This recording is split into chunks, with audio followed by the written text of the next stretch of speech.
Today, I'm going to be showing you my tasty crunchy chinchin recipe.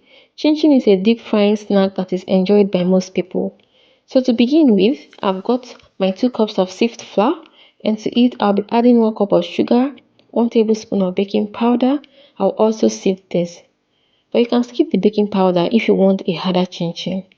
The chinchin I'll be making today is neither too hard or too soft. It's in between. I'll also add some nutmeg and I'll mix everything together. Then create a well at the center. I'll add in 2 eggs, some melted butter, and milk. Let your ingredients be at room temperature to help you get the desired result. I'll go ahead and mix everything together till the dough is formed. Once the dough is formed, I'll use my hand to mix, then I'll transfer to a floured work surface, and I'll knead this for 4 minutes.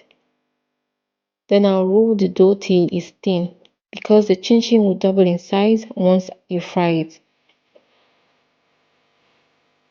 So I'll go ahead and work with half of the dough, and I'll be cutting this to strips first, then cut to rectangles.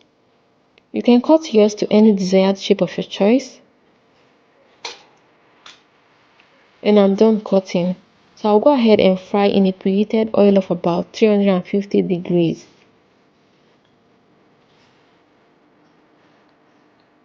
So you keep on stirring to get the chinchin an even brown color. You can fry to your desired brownness, then you take it off the heat and allow to cool before you serve. You can give this recipe a try and then you give me a feedback. Thank you for watching and see you next time. Bye.